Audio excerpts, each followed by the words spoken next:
सिंचन के last episode को लेकर जब मैंने इंटरनेट में खोज की तो मेरे समक्ष कुछ विचित्र सी एंडिंग आई और मेरे मन में कुछ प्रश्न उठे, जैसे कि क्या सिंचन की आखिरी एपिसोड में मृत्यु हो जाएगी?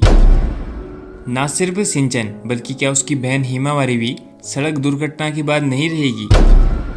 और जितने भी एपिसोड हमने देखे हैं वो मित्सी नोहारा ने डिप्रेशन की स्टेट में सिंचन के जाने के बाद लिखे हैं, वो भी क्रेयॉन से। और क्या तभी इस शो का नाम क्रेयॉन सिंचन पड़ा? तो मेरे पास सिंचन के लास्ट एपिसोड को लेकर दो एंडिंग्स हैं। पहली सिंचन की डेथ वाली और दूसरी मिस्टीरियस पर्सन एंड ड्राइंग वाली, और इन दोनों ही एंडिंग्स को हम इस वीडियो में देखेंगे। तो पहली एंडिंग की स्टार्टिंग कुछ ऐसी है कि मित्सी नोहारा बहुत दुखी थी और एक टेबल में बैठकर क्रेयॉन से ड्राइंग बना रही थी। वो डिप्रेस्ड थी, कारण कुछ समय पहले उसके साथ कुछ ऐसा हुआ था जिसने उसकी मानसिक हालत को खराब कर दिया था। मित्सी ने अपने जीवन के कुछ महत्वपूर्ण पलों के साथ उस ड्राइंग बुक की स्टार्टिंग की थी, जिसमें सबसे पहले उसने हिरोशी नोहारा के बारे में लिखा था। वो कैसे हिरोशी से मिली थी, कैसे उनके बीच दोस्ती हुई और फिर प्यार हुआ था, एंड देन कैसे उन दोनों की शादी हुई थी। हिरोशी को जॉब के लिए संघर्ष करना पड़ा था, लेकिन बाद में उसको जॉब मिल गई थी। हिरोशी उर्फ हैरी की मित्सी के साथ शादी होने के कुछ समय बाद उनके घर में एक बेटे का जन्म हुआ जिसका नाम था सिंचन। सिंचन बचपन से ही बहुत ही ज्यादा शरारती बच्चा था। भले ही वो 5 साल का था, लेकिन उसका दिमाग किसी बड़े से कम नहीं था। उसके जोक्स ह्यूमर्स अलग ही लेवल के थे, जिस कारण कई बार उसकी मॉम उसको डांटती थी कि तुम 5 साल वाले बच्चों की तरह हरकतें क्यों नहीं करते हो। एक दिन सड़क किनारे एक बॉक्स में सिंचन को एक डॉग दिखाई देता है। वो सीरो था। सिंचन उसको घर ले जाता है और अपने साथ रखने के लिए जिद करने लगता है। काफी जिद के बाद सिंचन के पेरेंट्स सीरो को अपने साथ रखने के लिए तैयार हो जाते हैं और सीरो उनकी फैमिली का मेंबर बन जाता है। सिंचन और सीरो की एक गहरी दोस्ती हो जाती है। इसी बीच उनके परिवार में एक और मेंबर का जन्म होता है जो थी हिमावारी, और इसके साथ ही उनकी फैमिली पूरी हो जाती है। लेकिन एक दिन हैरी जॉब में गया था और मित्सी को अर्जेंट सुपरमार्केट जाना पड़ता है। मौसम खराब होने के कारण मित्सी को सिंचन और हिमावारी दोनों को अपने साथ ले जाना पड़ता है। मित्सी को पता नहीं था कि ये दिन उसके लिए बहुत भारी होने वाला है। मित्सी सेल में उलझ गई और दूसरी ओर हिमावारी रेंगते हुए मॉल से बाहर निकल गई और रोड में चली गई। जब सिंचन ने ये देखा तो वो दौड़ते हुए उसको बचाने गया और दोनों को कार ने टक्कर मार दी और दोनों वहीं पे खत्म। इसके बाद मित्सी डिप्रेशन में चली गई और क्रेयॉन से सिंचन के पुराने किस्से को याद करते हुए ड्राइंग करती थी। सीरो ने भी सिंचन की याद में खाना पीना बंद कर दिया था। सालों बाद मित्सी ने ये ड्राइंग सिंचन के राइटर्स को दे दी और फिर राइटर ने सिंचन की कहानी लिखी जो कि टीवी में आती है, और इस चीज के साथ पहली एंडिंग खत्म होती है। वैसे तो सिंचन का कोई ऑफिशियल लास्ट एपिसोड नहीं है और ये जो एपिसोड है वो भी फैन मेड है, लेकिन इसके बावजूद मुझे ऐसा लगता है कि सिंचन जैसे फनी शो की इतनी इमोशनल एंडिंग नहीं होनी चाहिए, और इतनी इमोशनल एंडिंग का कोई सेंस भी नहीं बनता। भले ही एंडिंग ना बनी हो, लेकिन फिर भी फैंस को पता नहीं क्यों अपने पसंदीदा शो की एंडिंग के बारे में जानने की क्यूरियोसिटी होती है। शायद इसका कारण ये हो सकता है कि फैंस धीरे धीरे बड़े हो रहे हैं और अब उनको इस शो को देखने का समय नहीं मिलता। वो कहीं ना कहीं ये चाहते हैं कि इस शो की एंडिंग हो जाए और उनको डीप डाउन ये सेटिस्फैक्शन मिल जाए कि हमने उस शो को कंप्लीट एंड तक देखा है। अब सिंचन के ऑफिशियल राइटर तो एंडिंग लिखने से रहे, तो क्यों ना फैन से ही मांगा बुक्स की मदद से खुद ही स्टोरी कंप्लीट कर लें। ऐसी ही एक और एंडिंग आप सबके समक्ष प्रस्तुत है। Presenting the last chapter of Shinchan, the final goodbye, और इजंट इट।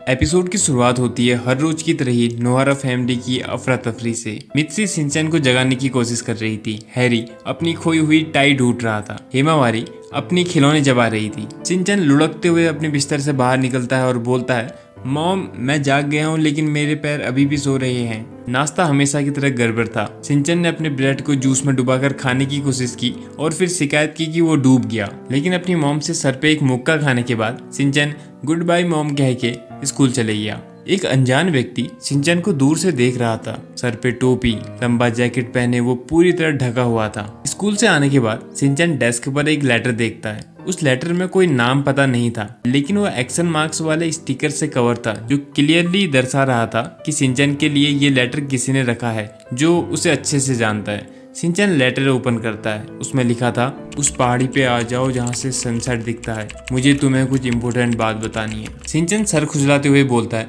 कहीं ये मेरे चौकोबी को चुराने के लिए कोई जाल तो नहीं है, जाकर देखना पड़ेगा। रास्ते में वो एक अनजान व्यक्ति से टकराता है और उस अनजान व्यक्ति की एक ड्राइंग बुक नीचे गिर जाती है। वो व्यक्ति उसको उठाता है और सिंचन को देते हुए कहता है, ये तुम रखो, तुमको इसकी जरूरत पड़ेगी, और जल्दी में चले जाता है। सिंचन बोलता है, मुझे तो ये अंकल थोड़े पागल लग रहे हैं, और फिर पहाड़ी की ओर चले जाता है। वहाँ वो देखता है कि एक व्यक्ति उसको पीट करके खड़ा है। सिंचन उसके पास जाता है।